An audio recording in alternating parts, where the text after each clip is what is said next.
Good afternoon. So, I was on this morning. I did a video this morning about how I went and got my pedicure and all. So now I'm back on. I went home. I took a nap. And I started packing for my trip that I'm leaving for tomorrow to Atlantic City. But anyway, no, when I got home, when I literally pulled into my apartment, when I pulled into my apartment and got out the car, was going to get, I had some stuff in that I had brought, from the supermarket and whatnot. And so I went to the trunk to get that out. And when I did that, the alarm in my building went off. Like this high-pitched alarm. And it's like one of those, alarms where almost like a fire drill, but not. It may be serious, like beep, beep, beep. And basically you can't go back into the building until this is settled. So I was like, oh wow. And actually this has happened before. This is not the first time. This is not the first time this has happened, or this is not the first time the fire department has had to come out to my apartment. I would say since I've been there, I don't know, 3 to 5 times, somewhere in there, maybe 4 times. Yeah, they'll come out. We can't go in the building. Some people just stay in their apartment because it happens on such a regular basis that people just stay in their apartments. And these are, over 55 communities. So some of them are a lot older. And I realized that today, how many people are a lot older, over 55. And, so they don't even come out. But anyway, so when I first pulled in, that happened. So I just sat in my car and, saw people coming out of the building. And then our leasing person, she came over because their building is actually across the street. So I saw her come over. And then my neighbor that lives right beneath me, she's an 82-year-old woman. And I've met her. She's actually invited me in her apartment. We've talked. She's invited me in twice. I just was in her apartment like a week ago because she has some damage to her front. That's a whole nother story. But so she showed me the damage. They've been working on it lately. Anyway, so now again, this woman is 82 years old. So when I first went down to the first floor, because I'm on the second floor, I saw a woman all the way at the end of the hallway that I hadn't seen before. I may have seen her in passing, but didn't really take note of her. And she had on like her nightgown, and I was thinking to myself, you're gonna need to put some clothes on. And like had no bra on or anything like that. And so she's good friends with my neighbor, the 82-year-old that's underneath me. So she must have had her to at least put on, I think she put on a house coat on top of her nightgown. So okay, so then I'm sitting in my car waiting to see what's going to happen, what's going on. And they come out of the building, the 82-year-old and then her friend who I saw with her nightgown on. They come out of the building and they're my 82-year-old neighbor, her name is Barbara. She's pushing she brings a chair out, to sit in because she doesn't have a car. So when I see the two of them, I ask them if they want to sit in my car. Like, you don't have to sit. I mean, now it's 74 degrees. I'm not sure what the temperature was at that time, but it was pretty warm. And to just be standing there, two women, I was like, sit in my car. I'll put the air on, like you could just sit in my car. And so they did. And the other woman, I forget what she said her name was. She seemed like something was going on with her. Now she looked a lot younger than the 82-year-old woman, Barbara, but she either she was sick or she was just, something was going on with her.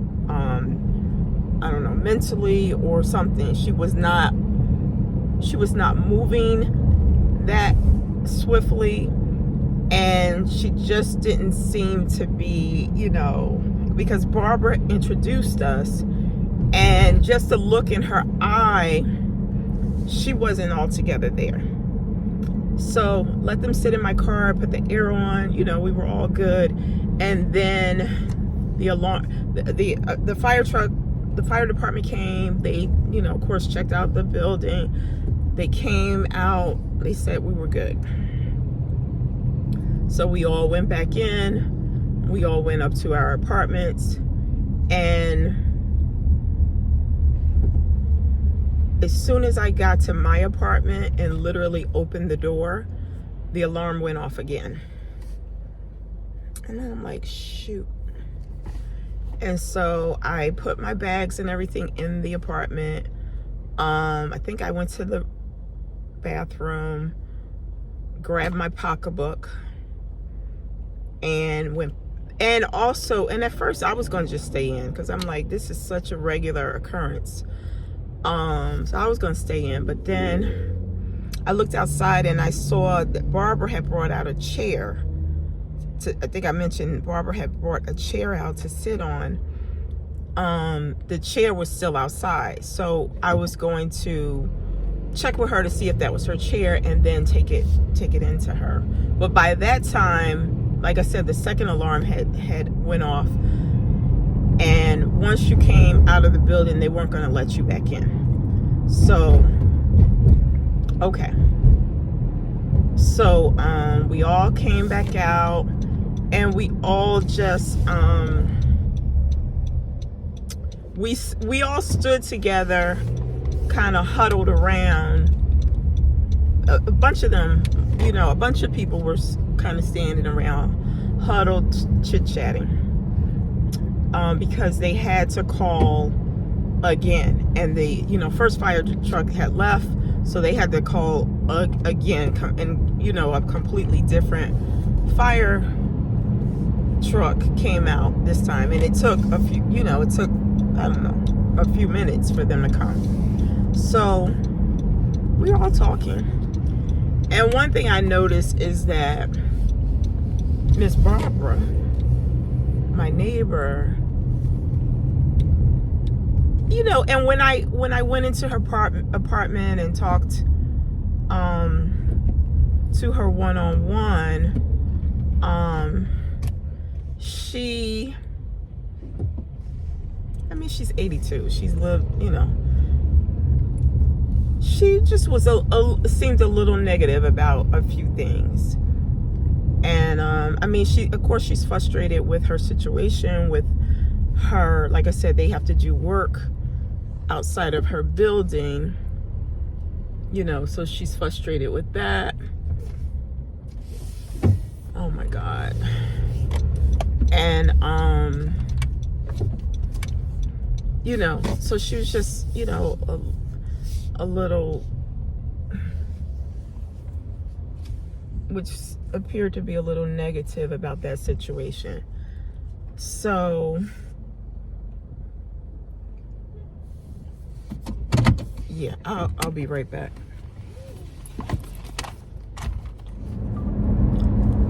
Okay, I'm back. So, but it wasn't just, I'm sorry, the sun glare. It wasn't just my 82-year-old neighbor that was negative. It was the whole group. Like, I mean, these are all women over 55 again, and some of them much older. There was one woman that I thought this was funny. She lives in the building, and her parents live in the building. So, you know, obviously let's say she's 55. Her parents, I don't know, they had her at 20. They're like 75. I just thought that was interesting. Wow. I'm assuming in a different apartment. Anyway, because I think the biggest apartment is a 2-bedroom, and I have a 2-bedroom. I can't imagine three grown people living in my apartment. Like, maybe for the weekend. Anyway, but it just seemed like the conversation with everybody was just quite negative. So anyway, so that happened. It happened 3 times altogether. One time it happened, the fire truck came out, they left. Then the second time it happened, the fire truck came, another fire truck came out. They were going back to the fire truck when it went off again. The alarm went off for the 3rd time. So we all stayed right there, and they went back in and supposedly fixed whatever. And now it's been fine. It's been hours later, and it's been fine. So then I went home and I was doing some stuff, you know, washing clothes and whatnot. And, you know, I got a little tired, so I said, let me just take a little nap. So I took a nap, and like my, it was kind of like my chest, but my back, like, I don't know how to explain it.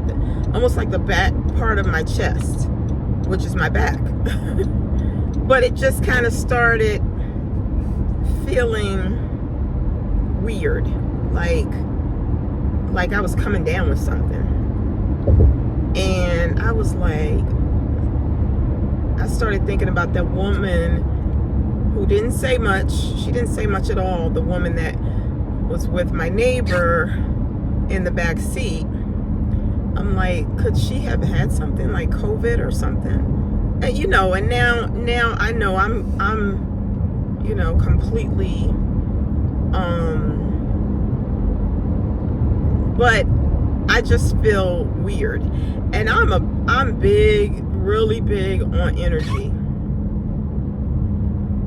I'm real big on energy, and, you know, people's energy. And I'm like, I hope she, you know, I hope she didn't have anything that would be contagious, you know, first of all.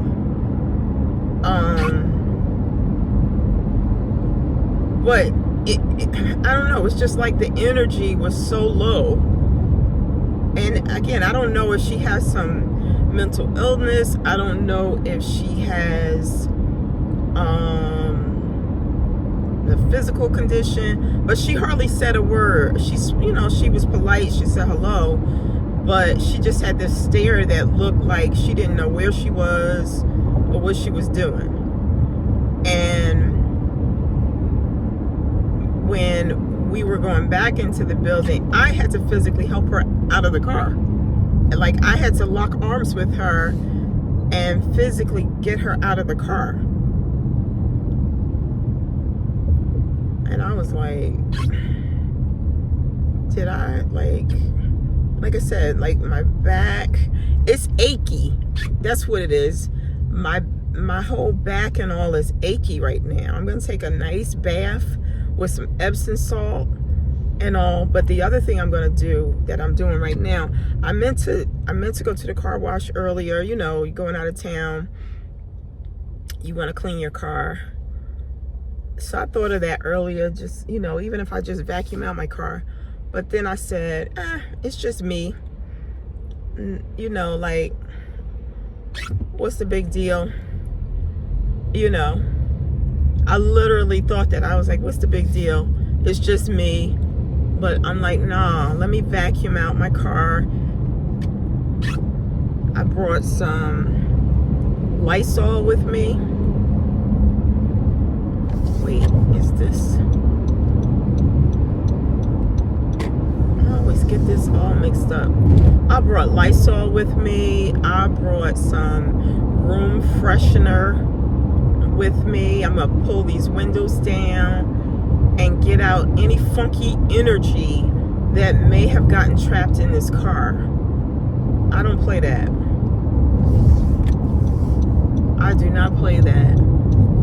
And you know what I'm finding, because I had this whole experience with this woman and I just saw her. She was supposed to be moving in January, and here it is May and she's still here. But I had this whole experience with the first woman I met at this apartment that I was giving a ride to in the morning. I was giving her a ride to the bus stop, and she was so negative.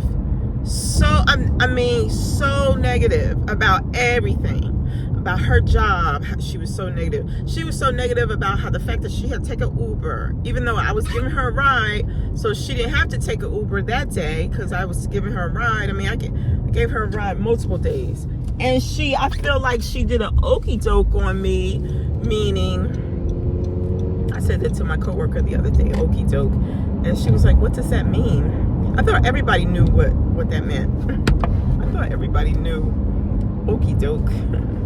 Anyway, it's like when you turn the tables, you say one thing and then it turns out to be something else. She asked me to take her 3 blocks. It wasn't 3 blocks, it was like 3 miles, which is 2 totally different things. And yeah, she had me take her 3 blocks, and she was just, the whole time she was just so negative.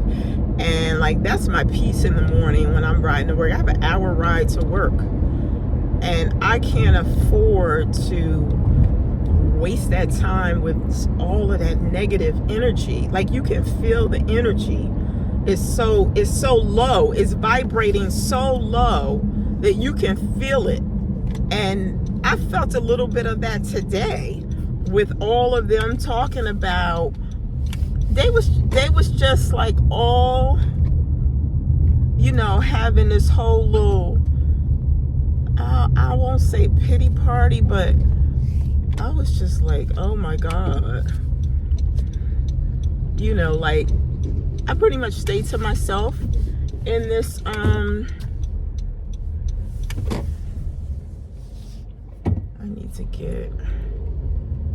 need to get some coins.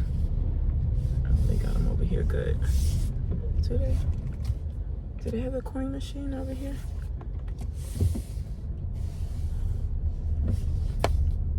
I stay to myself in this building pretty much. I say hello, you know, I'm polite, but that's about it. I don't get, you know, all into nobody's business, and I don't, you know, well, I'm definitely gonna keep it that way, because I just can't. I can't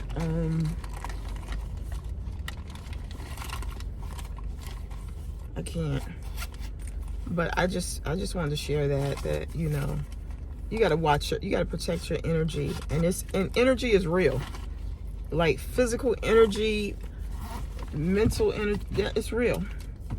Anyway, let me go get some change.